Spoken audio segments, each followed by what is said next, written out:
Evening, Pari. Good evening, Nisa. So I will read your profile first. Pari Wibowo joined BP in 1991 as an operation technical of a BP joint venture. He worked various operation, maintenance, organization, strategy, and performance, HSE leadership roles in BP petrochemical business in Malaysia, the Philippines, and Indonesia. He experienced in area of asset operation, performance management, human factor, incident investigation, and crisis emergency response management. So Pari will present the topic, and after that we're going to follow up with the Q&A session. For not further ado, so Pari, you can start. The floor is yours. Nisa, thank you very much. Just want to test. Can you hear me okay now? Yes, I can hear you clear. Clear, very clear. Thank you. Very well. Good evening, everyone. Selamat malam. Assalamualaikum warahmatullahi wabarakatuh. This is really good, an opportunity. I'm really glad and pleased to be invited to speak in this SVA forum. This forum is important in my view, because we have all collective knowledge and experience, and we can share in the area that we can have interest and priority. So in this case, as we know, we are operating in the global pandemics, a lot of impacts to everyone, and it is not surprise that this topic become an interest. So I would like to do this material sharing for about maybe 30 minutes, 40 minutes, and then the rest will be about the questions. I'll taking the question from you, and if the material can be delivered sooner, then we can spend more time about the Q&A. So I'm checking with Nisa whether the participant we have in English or all in Indonesia, so that I can deliver in bahasa. I just want to check with you. Yeah, so far is Indonesia, so you can speak also in bahasa. Excellent. Baik, lebih mudah ya kayaknya ya. Oke, terima kasih Bapak, Ibu, teman-teman semua. Saya kira mungkin akan jauh lebih lebih rileks suasananya karena kita udah malam juga ini ya di sini. Barangkali ada teman-teman yang di time zone yang berbeda, mungkin di wilayah timur ataupun di zona yang lain. Saya kira ini setelah kerja seharian mungkin kita akan menarik bagaimana mengutilize waktu dengan baik ya. Oke, saya mulai saja. Di akhir sesi kita ini, saya berharap terhadap saya sendiri, saya bisa mendeliver sebanyak mungkin sharing experience, karena itu yang kita spend waktu di sini setelah malam juga ya, mungkin ada yang tarawih tadi yang muslim ya. Nah, tadi sudah diperkenalkan siapa saya, mungkin saya sorry to interrupt, there is also another foreigner, so we have to speak in English again.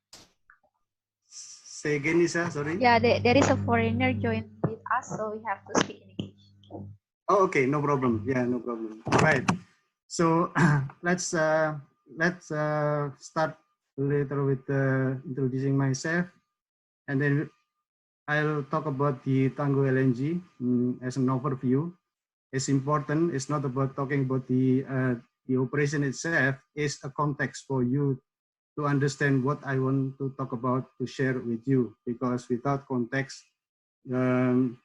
you may lose kind of focus why we did what we did or what we do. So it's important. And then I'll start with the challenges, particularly on the beginning of the period of the pandemics, how we thought at that time, and then our approach to the global pandemic itself based on the challenges that we face at the time, and also the developing challenges through the period until nowadays. Yeah.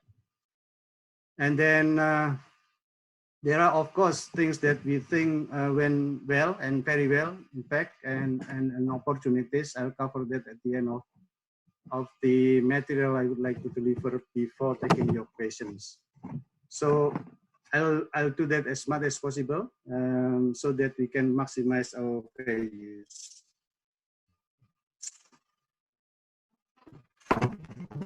So Nisa has introduced me.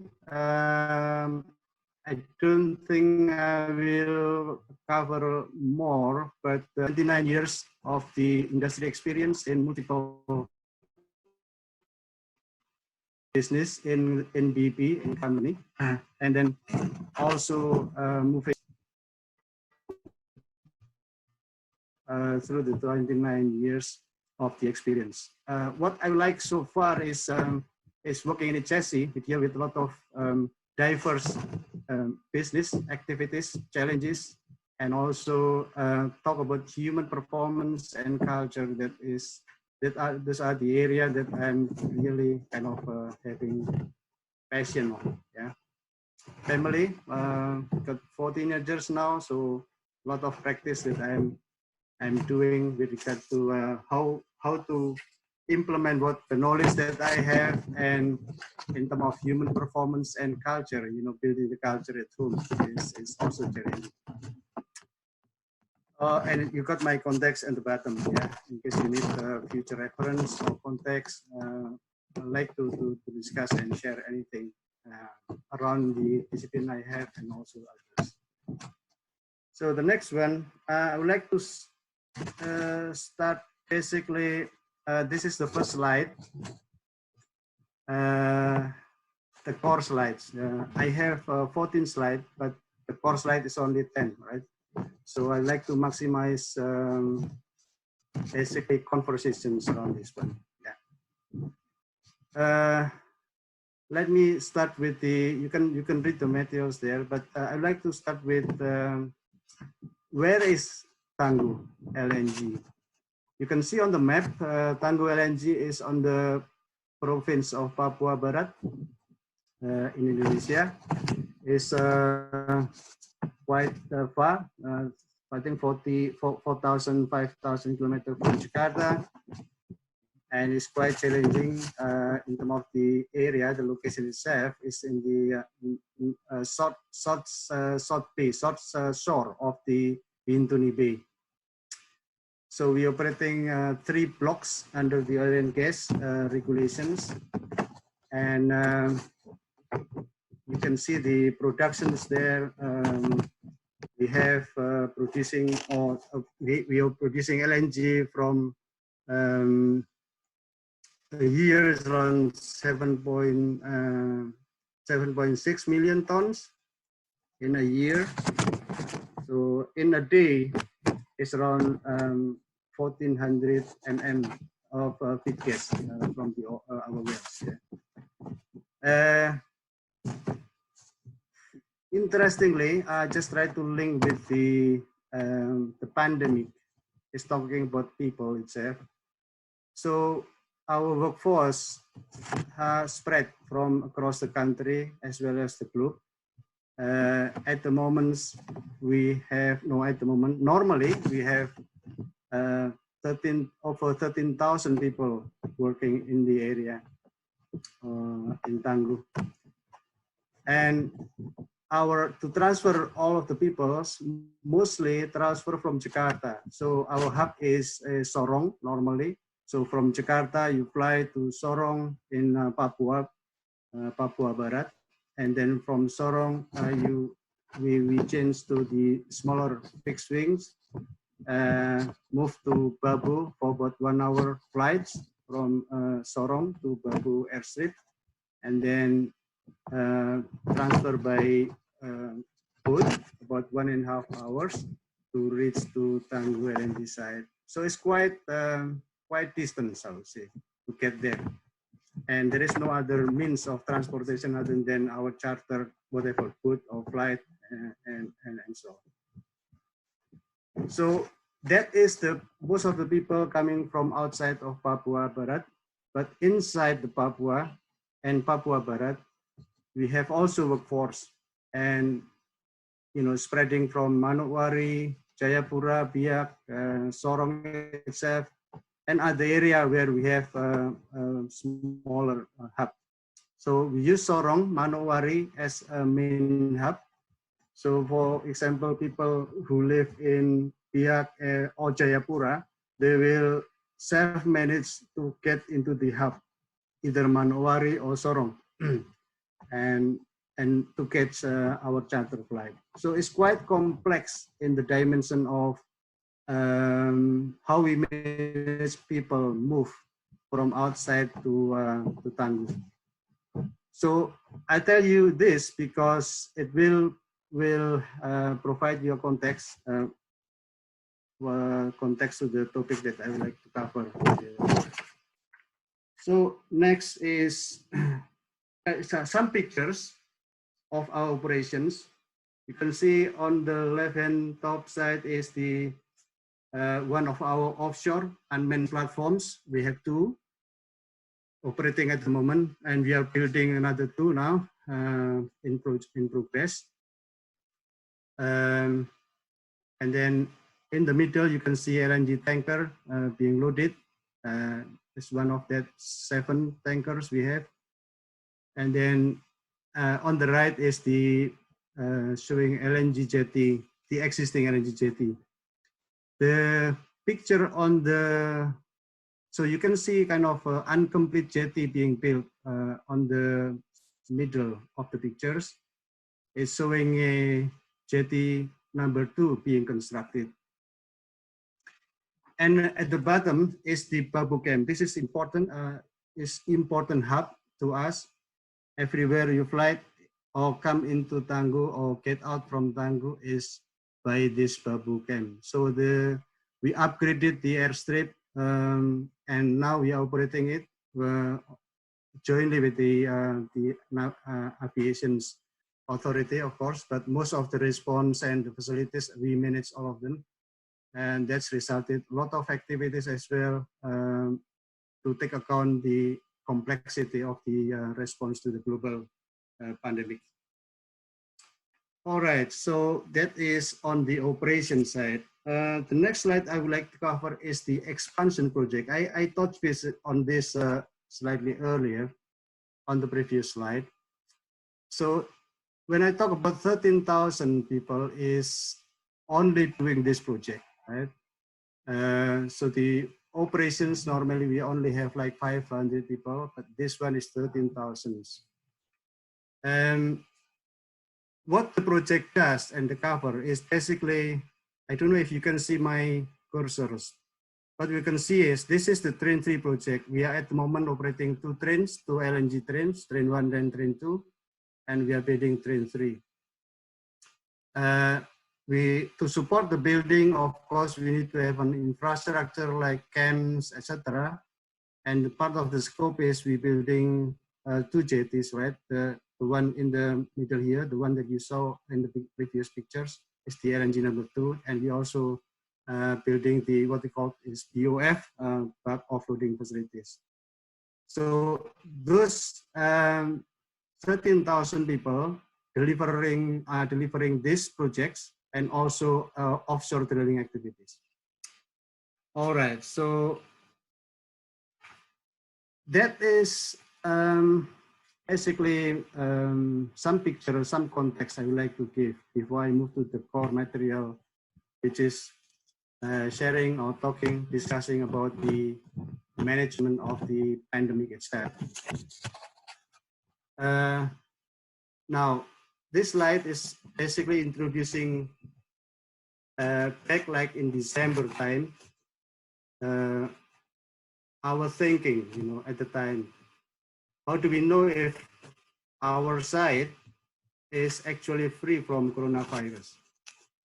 At the time, we don't know, right? So what we know, we have an activity, we have thousands of people, but we never know at the time, is there anyone actually infected? And is there any transmission at site? So that's a simple question, but behind that is of course big things. The second one is there any guidance that really mature enough to guide us in the industry? Like us doing the major project and global LNG operations, right? So we were seeking guidances and key learnings from China, from everywhere that we have the linkage, including the WHO, of course, and the government, etc. So we try to understand what should be done, what kind of references we had, yeah, to do. And then how should we manage the situation? In this case is the fit for purpose for our situation. So we might have kind of guidances, references, but what does it really fit to work for us in the complexity that I have mentioned before? Okay. So that is the starting point I would like to, in terms of sharing and bringing a thinking of our response. From the challenges that I shared, we take three phases of responses. Yeah, the initial response starting from December to about February, and then the ongoing challenges or the ongoing responses from March until now. It's still ongoing, and then the looking forward, which is at the moment overlapping with the ongoing, but we are thinking what next, right? So I will cover my sharing in this kind of time frame, right? Time frame from the initial of the response when we know there is an issue of the global pandemics. WHO actually December, right, announced the pandemic, global pandemic.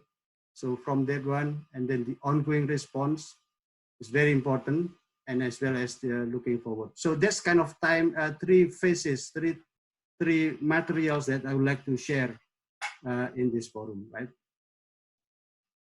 All right, let's crack on the initial response. So we're talking about the period of December to February. I'm not sure how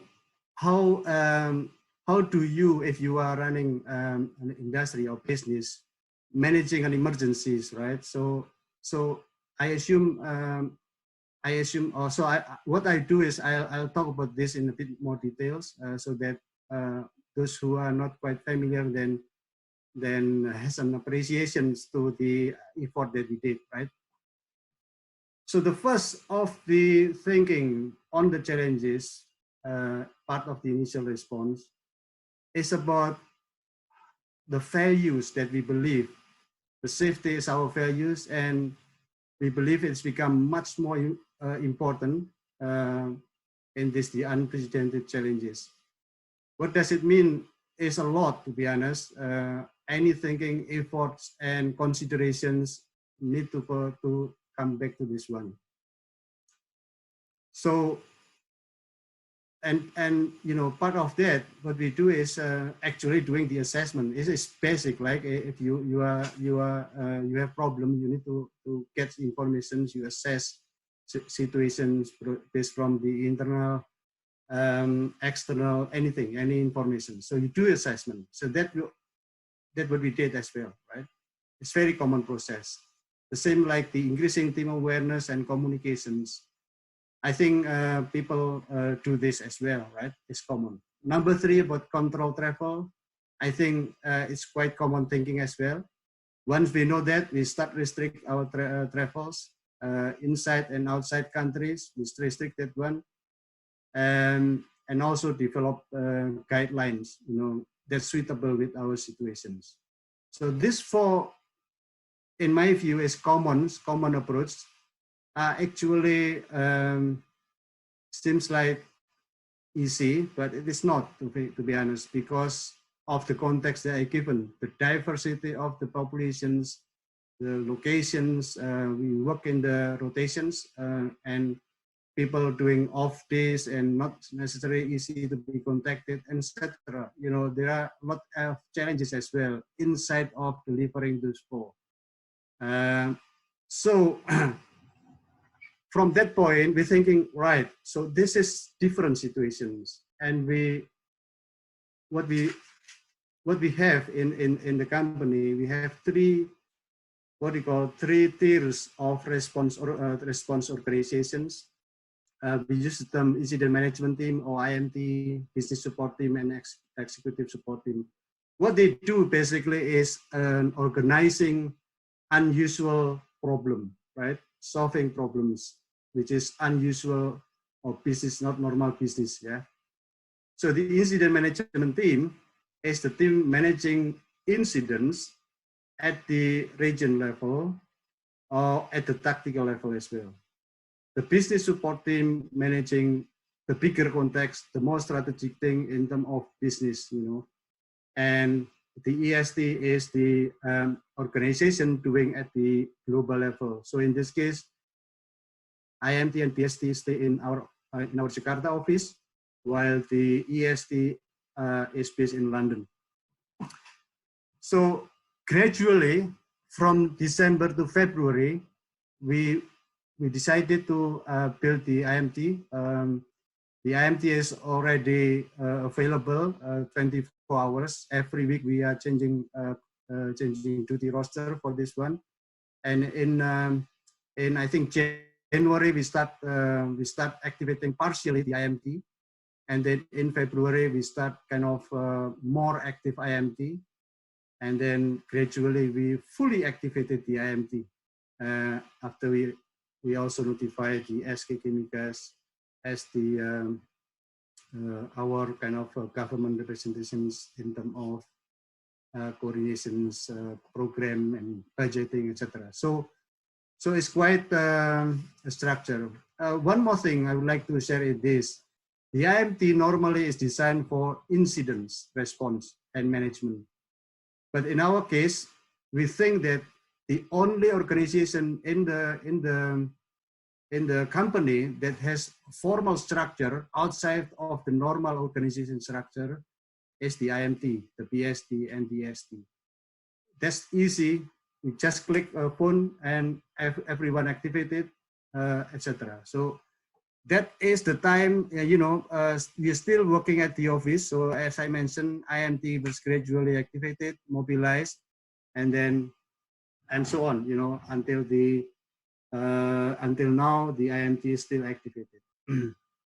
All right. The business support team as well was later activated, including the EST, to respond the whole company, synchronizing the program, prioritization of response, etc. So that's the essence I would like to cover in this, I would say, initial response.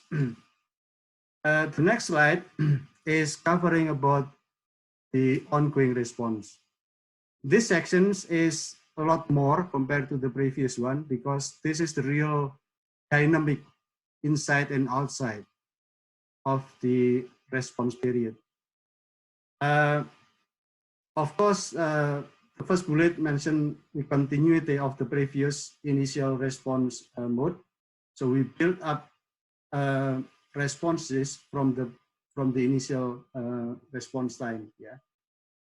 So there are several things there. Basically, what I want to say, most of the response that we did on here is actually logistical and health or medical response.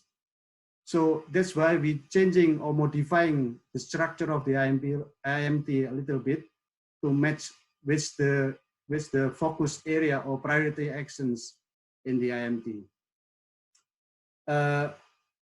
The second point is talking about the considerations that in fact we are managing risk in delivering the business, balancing between process safety and the personal safety. When I mentioned process safety is the running plan, any decisions that we had may impact to the safety of the plant, and as well as the personnel being exposed to the COVID virus, right? And as well as the mental health. Let me go through a bit quicker, considering time.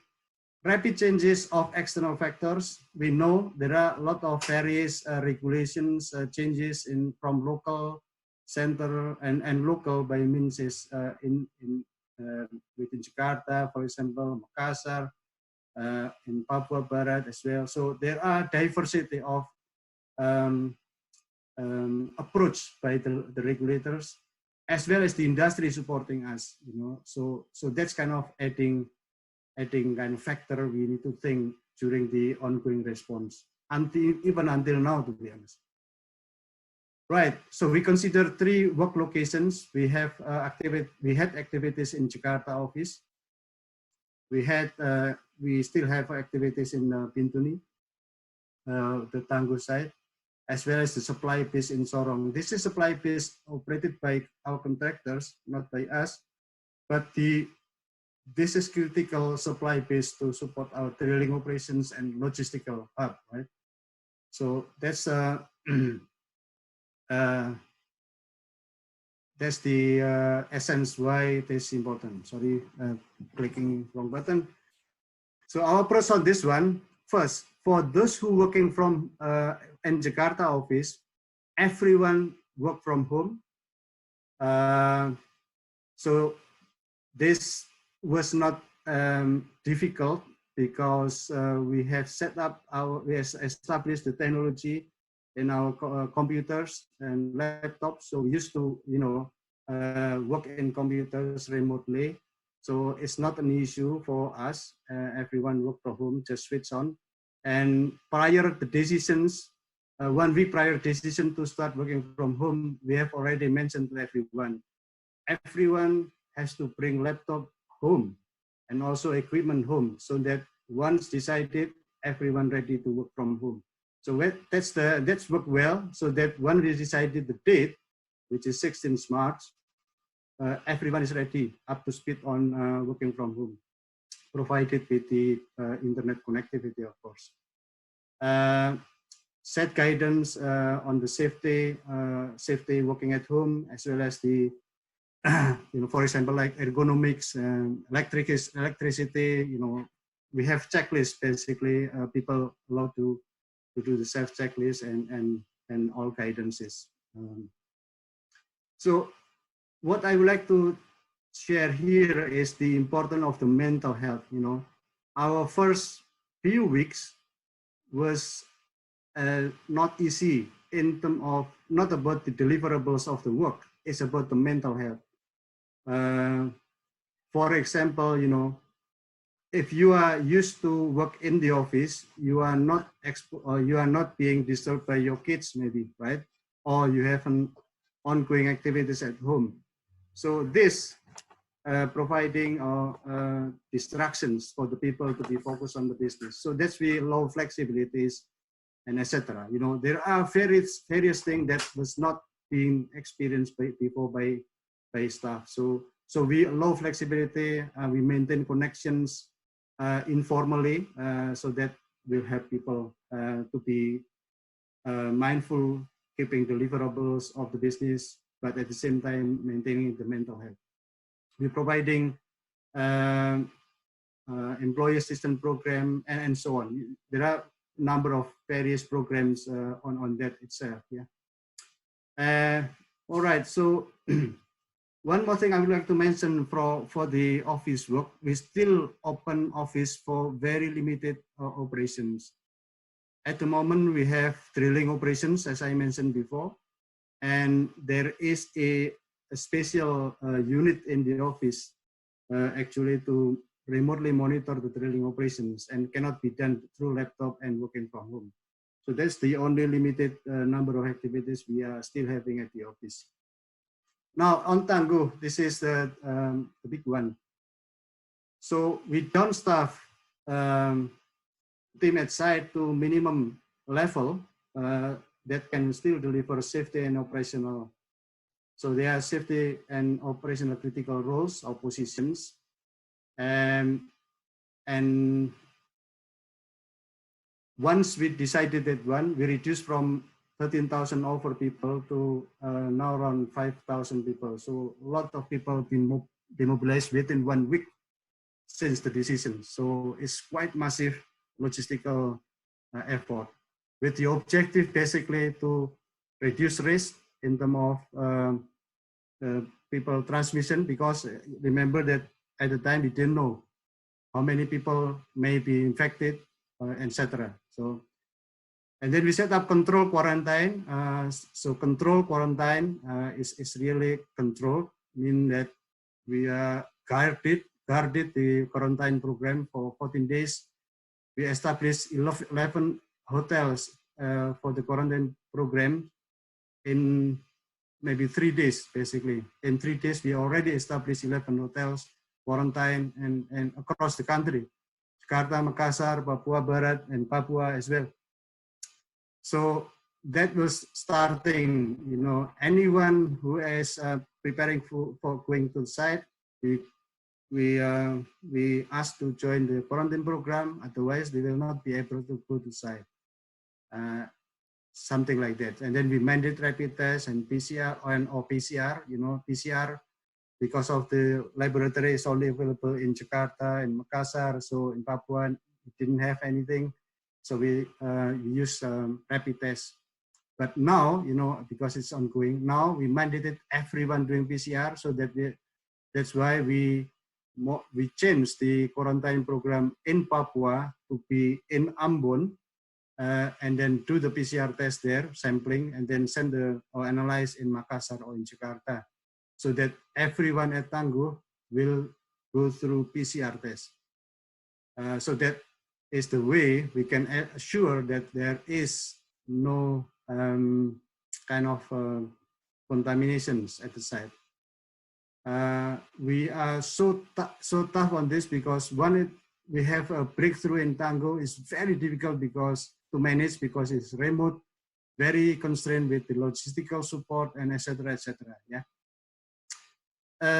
We secure the transportations with the transport provider with special kind of arrangement and so on and so on. So this is not an easy one, particularly with the regulations also changes and adjusting how we do, and the hub itself, you know, Sorong to Ambon, for example, and Makassar. So there are some changes that we did to make sure that the transportation can continue the operations to transfer people and materials. Yeah. So, but in the middle of this kind of situation, we still be able to support our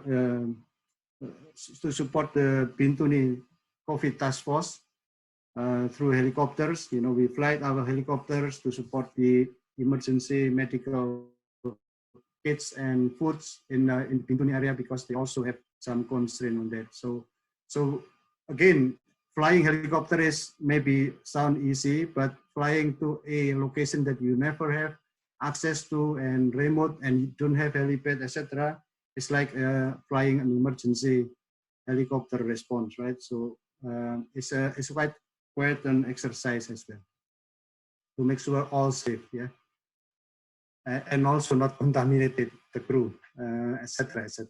Yeah, it's just and on, right? So that is the ongoing, and this slide is on looking forward of the bit that I mentioned in the starting. Is we are now busy doing things, but we need to also think about the future. We see that reality we don't have, or you know, the world doesn't have the antivirus yet, and the Indonesia as a country, we still have the case, you know, PSBB is still everywhere, and new locations still applying the PSBB, etc. So just name it. We think that we need to live the business.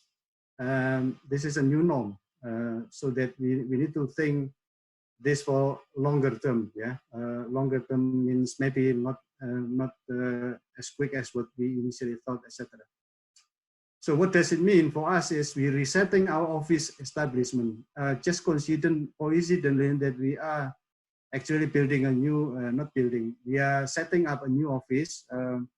And in this opportunity, we're also thinking about, all right, so what we need to do to adjust these situations, etc. You know? Also, does people think to immediately come back? Everyone like to go out of the room, out of their house, their home, go out and then go to the office, etc. But we need to think about the reality, right? So that's the living new norm. At the moment, we are still developing what does it really means for us. Even if the Jakarta PSBB been lived, what does it really means? To make sure that when we allow people to work in the office, actually not exposing them to the risk and to the office as well, you know.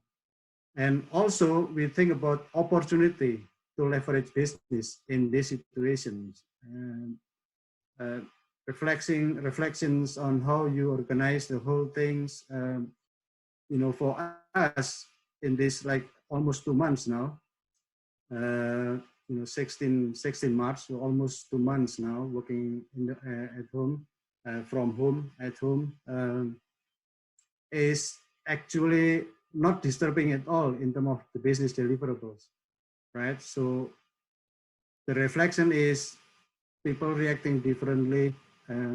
Mental health is an issue, and technology works, and maybe we need to utilize technology more in the business, in the activities. And the other good thing is we never print anything since then.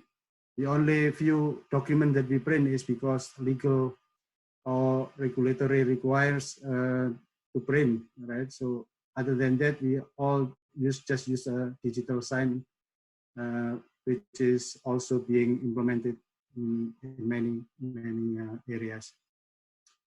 So we think that is an opportunity. So there are a few things there. I just want to mention 3, but basically my sharing is just talking about don't be too caught on the current situation. You need to think about the next, right? And this is my last slide, I think. Just want to say a few things that we think went well. I think went well for us. So far we managed to have the site, which all sites, Jakarta and Papua, everywhere, COVID-free. When we want to continue that way, and of course, stringent measures need to be kept and maintained, and also be successful with the dynamic we all have here. And we think with the implementing of mandatory PCR for everyone going to site will assure this kind of achievement that we had so far. And the second is around the internal IT infrastructure that we have invested so far went very well, work for people. People like it, almost disconnect, almost never disconnected unless you have infrastructure signal issue, internet issue. So all great. Public telecom infrastructures in most area went well, connecting in terms of connections. And I mentioned about the difficulty when work from home, you know. For example, like how do you know actually your staff, your team, your people delivering what you're supposed to do? So that is in itself never happened before. Usually, you know your people in the office, you know what deliverable they have. So now you need to manage that remotely, right? So this is interesting part, but we believe we have done this pretty well, including managing the contractors, because for those contractors working in the office, we're also connecting with the same tool basically when they operating computers. And there are many things there that went well, you know, even using the public collaboration tools, you name it, a lot of tools outside there, and all works, which is great. I would like to stop here and then go to the questions, question and answers. But before that, I would like to mention, I think I need to mention that please, when you raise questions, limit the question, focus on the materials, and not going to go beyond Tangguh LNG, because this is limiting to things that are very relevant to the Indonesia and etc. And I do not have information much wider from there. Yeah. All right. Okay. I stop here. Happy to take any questions. I return back to Nisha. Okay, thank you very much, Pak Ari, for interesting presentation.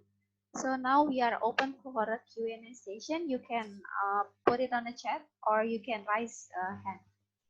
Okay, the first question is from Pak Rajiv. Is there BP COVID response plan a consistent plan worldwide, or this is specific for Indonesia? All right, Nisha, do you want me to answer directly, or do you Yes, want to? yes, directly. Yes. Directly. All right, that's good.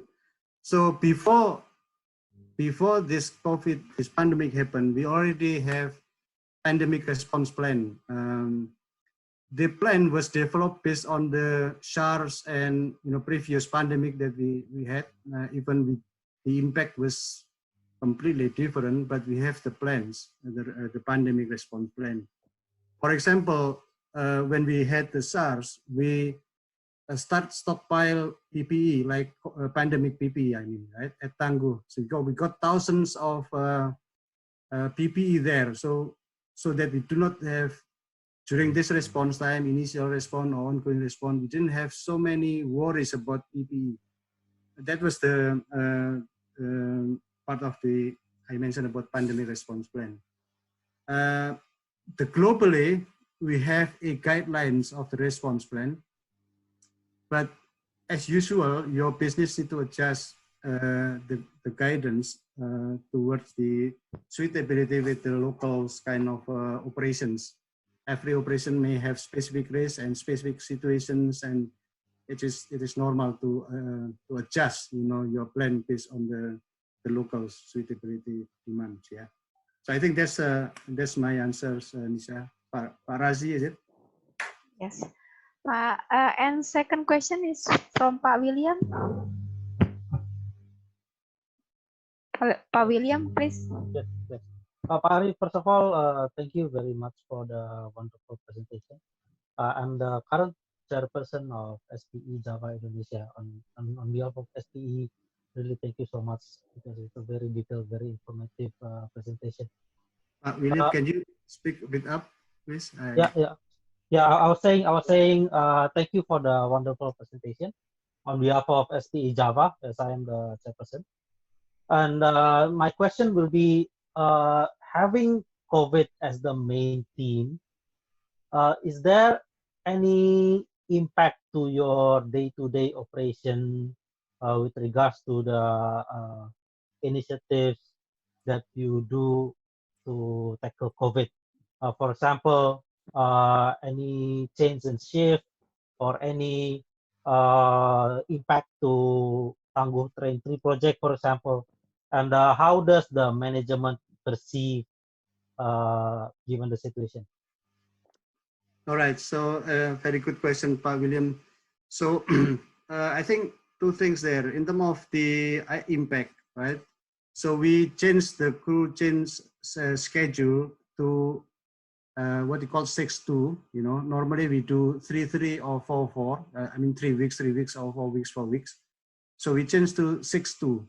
What does it mean? Is basically you need to have 2 weeks off, and then 2 weeks in quarantine, 14 days I mentioned, and then 4 weeks doing work outside. So that is the change that we are implementing to across the business in our operations in Tangguh. And I mentioned also earlier about we reduced staff at site. So that means that some people, I mentioned about maybe 50% over than 50% actually work from home or doesn't work at all, right? So that changed things, how things been delivered and be managed in terms of the impact. And I mentioned that we keep the people like 5,000 over at site to continue delivery of the activities. does it really mean no impact? There must be impact, right? So, but how we want to manage key activities that cannot be delayed, for example, to maintain the continuity, the business continuity. Does this answer your question, Pak William? Yes, thank you very much, Pak. Thank you. The third question is from Pak Gaga. How to manage this COVID in order to continue Train 3 project? Is the project still going on? Yeah, I mentioned, thank you. Is it Pak Gaza? Yeah? Pak Gaga. Yeah. Yeah, the project continues. As I mentioned, the projects, the number of staff was reduced to over 5,000 people, and still continue with the project, with the activities. One thing that I would like to mention is because we are now have the have the mechanisms with the PCR, with the quarantine, we are replacing the people who are already maybe several weeks over than the normal work schedule at site. We also adding more people, to again returning gradually. But with the note that we have already now control program to prevent virus come to site, yeah, through the control quarantine and mandatory PCR test at site. So I think I didn't mention that one of the reasons we reduce the number of people at site is to allow safe distance, physical distances. With 13,000 people at site, it's nearly impossible you have safe distance or physical distancing. So when we have confirmed everyone actually went through PCR test, then you have actually no risk, and then that's the time actually we can gradually increase people to come back to the normal because you got PCR and also the quarantine to assure you for free. Yeah. So that's the additional information on the managing project. I hope this answers. Okay, I think maybe since we have 5 minutes more, so is there anyone else who want to ask? It's from Pa Nicholas. I'm curious about HSE in general. I assume that all of the things presented HSE effort to keep operations safe in the pandemic situation. But can you share with us a bit what are things that HSE does in BP? All right, so this is slightly outside of the topics. I'm happy to answer, but basically, so HSE is a big topic, right? So health, safety, environmental, in our case also crisis continuity management is so wide and it's I don't know how to respond to satisfy the answer. But basically, the HSE activities part of the pandemic continues, of course, and even the challenges is higher and more, and the risk is higher in terms of the potential, transmission of the COVID. Even at home, when you work at home, incident at home while working is actually recordable as well, as per OSHA. So we need to. That's why we need to, as an HSE, we need to be proactive and really active to coach the employees and working at home. And when you ask to work outside, maybe to make a coordination maybe with suppliers to check the PPE being delivered. So there are always activities, and HSE is always in any activities. And when people there, you need to, not physically, but you need to be present in terms of advices, guidance, and also challenge whether the decisions being made is actually correct, or risk mitigation is suitable with the plan and being executed. There are a lot of dimensions. Environmental, for example, during the COVID, we still be able to send our external external laboratory, representative to take sample, part of the environmental monitoring program, again through the quarantine program. So they have 14 days completed and PCR, and then they are allowed to go to site to take samples. So HSE activities is not normal, but is increasing, I would say, in terms of the challenges. But the present continues. Yeah, our presence as an HSE must continue. Yeah, in different way.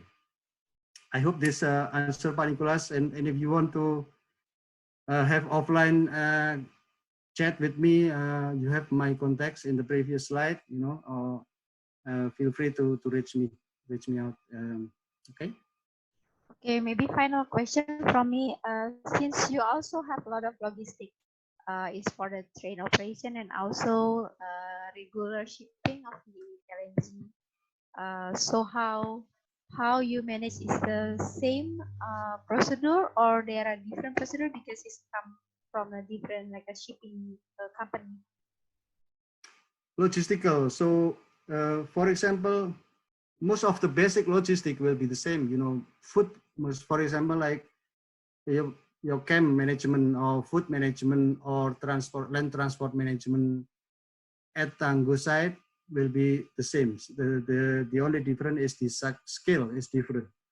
In terms of the logistic in the office in Jakarta, you still have the same car, for example, but you need to reduce the number of people because of the rules as well as the practice. Logistical different is key is around on the aviation, to be honest. On the aviation is different because you do not have normal, I would say, process to get your flight approval. For example, if you have to go to, if you want to fly from Babu to Sorong or to Manokwari or to Jayapura, to Biak or to Ambon, the application process is the same, but the decision process at the local authorities, relevant authorities, are different. So you need to approach slightly differently. Yeah. So that's I think the biggest challenge in the logistics. The second biggest challenge is actually getting some more, rapid tests, for example, rapid tests and PCR. You need to get connected with the hospitals and medical providers, so that you can secure your rapid test kit as per the time that you really need, right? So that is the challenge, because we talk about thousands of people, and so far we managed to get maybe like 700 people now completed the PCR test and start flowing to Tangguh. I think that's really great things. Yeah. Since we are run out of time, so thank you very much for your presentation. It's very interesting. And also for SPE Java event, we still have another technical discussion group on Saturday. The topic is new paradigm on horizon well. So at the same time at 8 o'clock. And also there is also Instagram Live. If you would like to join Instagram Live, the topic is Women in STEM, and it will be Deva, a reservoir engineer. So everyone who joined this session, thank you very much for your participation, and good evening. Thank you, everyone. Thanks for time. Take care. Bye. Open the video. Thank you. Thank you, Pak. Terima kasih. Terima kasih, Pari. Terima kasih. Foto bersama. Open video. Gimana fotonya? Print screen. Print screen. Oh iya, lupa bersama. Arinya udah nggak ada kayaknya. Ada. Oh ada, Pak Ari. Oke. Ayo.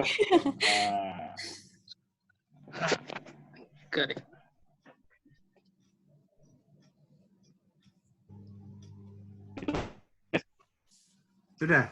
Let's take a picture. Nah, Oke. Tadi ekspertnya dari mana ya? Pak Rajiv masih ada nggak? Dia kerja di sini, Pak. Lama di Indonesia, selam bersih, selam bersih. Sebelumnya selam bersih. Oh, dari Selam Bersih. Udah nggak ada sekarang. Udah. Oke. Oke. Baiklah teman-teman, terima kasih. Thank you, Pak Ari. Take care. Bye. See you tomorrow, guys.